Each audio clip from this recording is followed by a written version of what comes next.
Pernah merasa begini? Dompet rasanya tipis kalau harus keluar uang buat cek kesehatan, atau nanti aja deh, kan cuma batuk biasa. Ya kebanyakan dari kita sering begitu, termasuk Putri ini.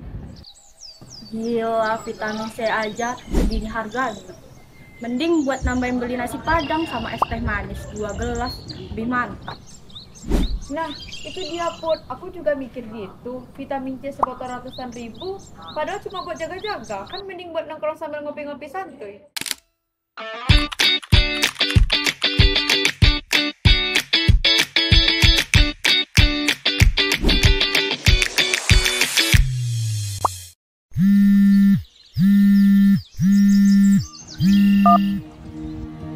Halo Intan, boleh nggak Zawa nggak hadir kerja kelompok hari ini? Soalnya Zawa lagi sakit. Oh iya, nggak apa-apa Zahwa. Semoga cepat sembuh ya. Makasih ya, Intan. Zahwa kenapa ya? Kok kayaknya sering banget sakit sekarang? Kemarin diare, sekarang batuk pilek, nggak sembuh-sembuh. Iya Intan, Zawa itu kalau makan nggak pilih-pilih, suka begadang juga. Terus kalau sakit sukanya minum obat di warung doang. Nunda-nunda ke dokter. Katanya sayang uangnya. Untung bukan aku. Pusing juga ya jadi Zahwa. Kalau sering sakit begini, kan repot. Nggak cuma diri sendiri, orang lain, tapi tugas jadi keteteran.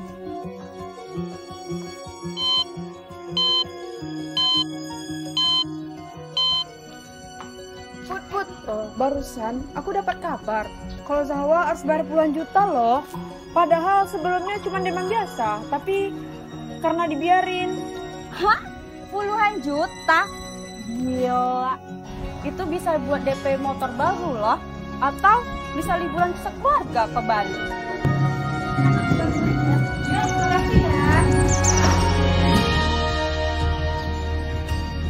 Enak ya jadi Centami, jarang banget lihat dia sakit, padahal dia paling aktif. Aku ke dalam dulu ya. Apa yang terjadi pada Putri adalah fenomena disonansi kognitif. Pikiran Putri kini bertengkar. Di suatu sisi, ia punya keyakinan bahwa mengeluarkan uang untuk kesehatan itu boros dan beban. Di sisi lain, ia baru saja menyaksikan sendiri betapa mahalnya biaya sakit dan dampaknya yang mengerikan. Ketidakcocokan dua pikiran ini menimbulkan rasa tidak nyaman di benak Putri. Aku lihat kok kamu selalu bugar ya? Gak seperti Zahwa, sakit parah. Kamu ada tipsnya nggak? Oh, itu Put. Aku sih buat satu prinsipnya. Kesehatan itu investasi, bukan beban.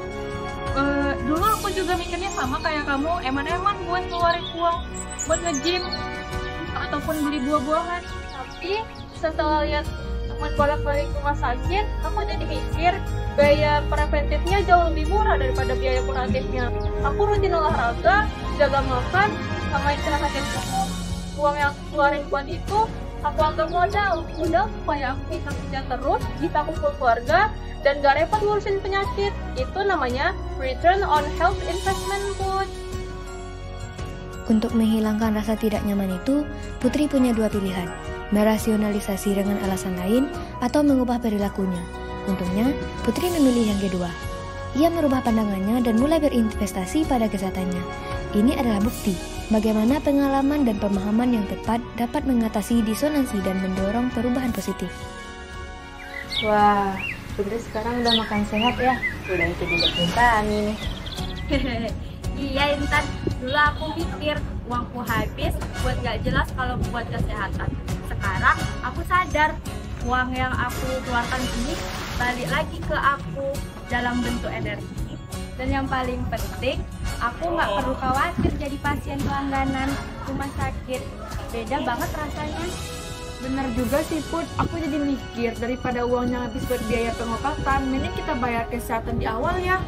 Ini investasi jangka panjang yang hasilnya nggak cuma di dompet, tapi juga di kualitas hidup. Kesehatan itu bukan sekedar biaya, apalagi beban. Ia adalah aset paling berharga yang kita miliki. Dengan mengubah cara pandang, kita bukan hanya menabung untuk masa depan finansial, tapi juga membangun masa depan yang lebih produktif, penuh tawa, dan bebas dari jeratan penyakit. Jadi, sudah siapkah Anda menjadikan kesehatan sebagai investasi terbaik dalam hidup Anda? Jangan sampai menyesal kemudian.